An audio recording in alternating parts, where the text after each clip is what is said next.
Herkese selam. Bu videoda bulacağınız şeyleri sırayla değineyim. Birincisi, belli başlı çizim kalemleri markaları nelerdir? 2. Kalem dericileri ne işe yarar? 3. Tek kalemle yapılan çizimle ya da birden fazla kalemle yapılan çizim arasında fark var mıdır? Bu 3 sorunun cevabını bu videoda bulacaksınız. Hadi şimdi başlayalım. Öncelikle tanıtacağım kalemleri sırayla göstereyim. İlk olarak Derwent'ten bahsedeyim. 12'li bir çizim kalemi. Ben kutusundan, poşetinden çıkaracağım sizin için. Gelince açmadım. Kargodan gelince açmadım. Hani şimdi açıyorum sizlerin önünüzde. Çizim yapan varsa Derwent'i muhakkak duymuştur. Yani pahalı kalemler arasında duymuştur. İşte bu serisi B'den 9H'a kadar olan serisi. Ben bunu 2B'si 3B'si gibi kalemlerini ise tek tek almıştım. O yüzden H grubunu aldım. Bunun fiyatı internette ortalama 110 lira civarı.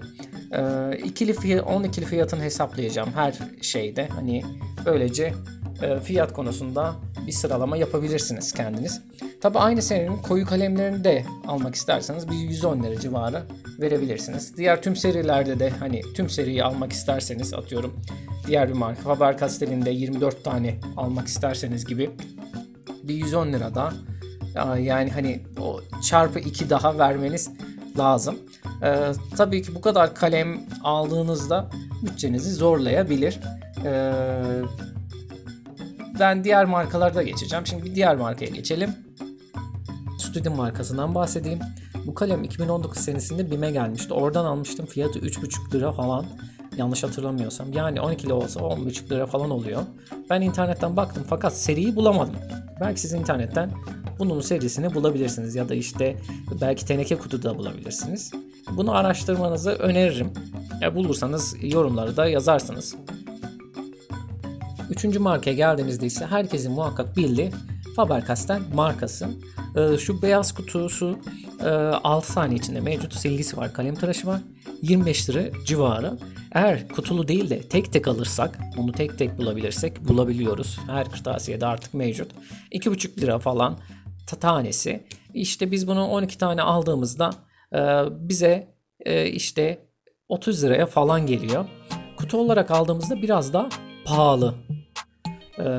Çünkü yani bir nevi o kutuda hem kutu parası hem onu saklama kabı olarak da düşünüldüğü için, yani bir kalem kutusu olarak da düşünüldüğü için onun da fiyatı ekleniyor. Faber-Castell'den de bu kadar bahsedeceğim. Dördüncü kalem markasına gelirsek ise Rembrandt Lyra. Bu kalem de bende gene tek tek mevcut. Kutu olarak da alabilirsiniz internette. Ben 5 liraya falan aldım tanesini. İşte 12'lisini falan hesaplarsanız işte kaça gelir size, 60 lira falan gelir tekli. Ama kutulusu da var bunun. Kutulusu da 100 lira civarı. Gene dediğim gibi kutulular biraz daha pahalı oluyor. Şimdi ben dördüncüye geçeyim. Gıpta 12'li dereceli kalemi var. Markası Gıpta Grup olarak biliniyor. Bunun da fiyatı kutulusu, teneke kutulusu 50 lira falan. Yani hani iyi bir fiyatı var. Ben de çok önceden almıştım bu kalemleri. Şu an internette gene mevcut. Belki seri bitti mi bilmiyorum ama internette birkaç sitede görmüştüm. Oradan bakabilirsiniz. Şimdi diğer bir markadan bahsedeceğim. Fatih. Fatih'i hepimiz biliyoruzdur. Fatih'in çizim kalemleri de var. Bu yeşil serisi eski bir seri. Belki evinizde vardır. Bunun da tanesi 2 lira falan. Yani bu tabi aldığınız yer, satan kişi değişiyor, yani belki 1 liraya da bulabilirsiniz ama hani ben internete ilk yazdığım sıralarda 2 lira falan gördüm. İşte 12 lira falan alırsak da bayağı uyguna geliyor. Şimdi tüm bu markalardan bahsettim. Biraz da şu dereceden bahsedeyim size. Dereceye geldiğimizde kalemin açıklık orta koyu değeri diyebiliriz. Ama aynı basınçta, yani kağıda doğru bastırdığınızda aynı basınçta olması lazım. H'a doğru gittiğinizde kalem açılıyor. B'ye doğru gittiğimizde ise koyulaşıyor. Ben sırayla şimdi kalemleri 8B'den 9H'a kadar bir deneme yapacağım. Bunu da şu an görüyorsunuz ekranda.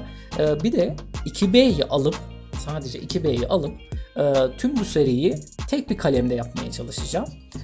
Tabii ki burada biraz daha işim zor. Neden? Kalemi oldukça bastırmam lazım ve oldukça da H'a doğru gittikçe de az bastırmam lazım. Bunu yapmak biraz daha zorluyor. ve tüm seriyi yapamıyorsunuz. Ben mesela 6B'ye falan geldiğimde artık hani ne kadar bastırırsam bastırayım pek bir şey değişmedi.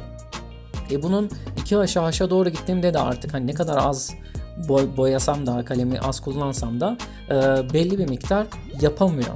Yani bir kalem belki kesinlikle hani şöyle kesin bir şey versek 4-5 tanesini çıkartabiliyor ama 6. 7. 8.den sonra kendini tekrar etmeye başlıyor diyebilirim. Gene de oluşturabilirsiniz ama bir tekrara giriyor. Bu da işte buradaki tüm kalemlerin ne işe yaradığını gösteren bir çizelge oluyor. Şimdi videonun tam can alıcı noktasına geldik. Ben 6 tane kalemi deneyeceğim. Fakat Fatih'in sadece bir tane ve Studio'nun sadece bir tane kalemi var ama onları da denemek için gene bu kağıtta göstereceğim. Faber'den başlayalım. Faber'i çizerken lekesel biraz daha lekesel kısmı biraz daha az olduğunu gördüm. Bir çizim kalemi gibi ama lekeyle çalışan, lekeyle resim yapanlar için uygun bir kalem değil. Ama çizerken işte kontür çizerken iyi bir izlenim verir. Lira'nın art designer Rembrandt'ın Lira'sına geldiğimizde ise Lira'da daha böyle lekesel olduğunu gördüm ve bir ton olarak da 4B Faber-Castell'e göre daha koyu olduğunu görüyorum. Derwent'e geldiğimde ise yani ikisinden de daha koyu. Aynı zamanda koyu olduğu için daha lekesel, böyle bir dağılımı fazla olduğunu görüyorum. Gıpta'da ise hepsinden açık ama dağılma olasılığı biraz daha fazla gibi. Bu da resminizi etkileyebilir. İyi de etkileyebilir, kötü de etkileyebilir. Gene de her zamanki dediğim gibi bu tamamen sizin çalışmanıza bağlı. Studio'ya geldiğimde ise Studio'da neredeyse Derwent'le aynı tonda. Derwent'in 4B'si ile aynı tonda ama nasıl diyeyim, Faber kadar da böyle kontürü çizebilecek gibi de gözükmüyor. Hani hemen böyle elinin altına lekesini bırakacak gibi duruyor. Ben 2H'a geldiğimde ise, Faber'in 2H'ına geldiğimde ise gene bir çizimde gayet başarılı. Ama 4B'ye göre de neredeyse çok yakın bir tonu olduğunu görüyoruz. Biraz koyu. Lira'nın geldiğinde ise Lira'da Faber'e göre daha açık olduğunu görüyoruz. Sonra Derwent'e geldiğimizde ise Derwent Faber'le aynı. Gıpta'yı değerlendirdiğimizde ise Gıpta'da nasıl diyeyim, Faber, Derwent ve Gıpta eşit olarak görüyoruz. 4B'sinde Gıpta'nın açıktı ama 2H'ı aşağı yukarı aynı olduğunu görüyoruz. Studio'nun yok fakat Fatih'in değerlendirdiğinde ise Fatih'te işlerinden en koyu olduğunu görüyoruz. Burada tüm bunların hepsini değerlendirdiğimde hepsini kullanılan yerler aslında farklı. Ben bunların kullanılan yerleri biraz daha ileriki aşamalarda anlatmaya çalışacağım. Şimdi tüm kalemlerle ne yapılabilir? Bir de tek bir kalemle ne yapılabilir? Bunun bir resmini göstereceğim. Bir göz çalışması yapacağım. Burada da bunu sizler değerlendirin bakalım. Tek kalemle mi iyi yoksa tüm kalemlerle?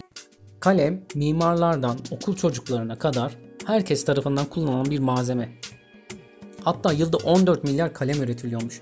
Ben de size 6 tane markayı sırayla denedim videonun öncesinde. Şimdi ise tüm kalem derecelerine gerek var mıymış? Bir de bunu değerlendirmek için bir çizim yaptım.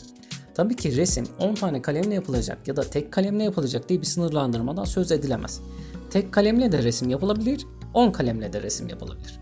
Sanat eğitiminde ve resim eğitiminde iş kalemden çok çalışmaya bakıyor. Bunu bilin. Kendi kendini çizen kalem olmadığı sürece kalemin pek de bir değeri yok. Sadece çok küçük farkların olduğunu anlatan bir video. Bunu söyleyeyim. Çoğu kişinin ya da işte çoğu kişi şöyle düşünüyor. Kalemleri iyi, o yüzden resim yapabiliyor. Yani bu gibi sorulara cevap vermek niteliğinde bir videoydu bu. İzlediğiniz gibi kalem değiştirmeden sadece 2B'yi kullanarak bir göz çiziyorum. Tabii ki yapmak istediğim her şeyi yapamadım. Çünkü açık çizmem gereken yerler vardı, koyu çizmem gereken yerler vardı. Bunlara tam da bu 2B kalemiyle erişemedim. Şimdi bir de tüm kalemleri kullanarak bir resim, gene bir göz çalışması yapacağım. Yaklaşık 4 sene önceye kadar 2-3 kalemle çizim yapıyordum ya da tek kalemle. Ne zaman eşim bana bir sürü dereceli kalem aldığında, hediye ettiğinde resmim çok değişti.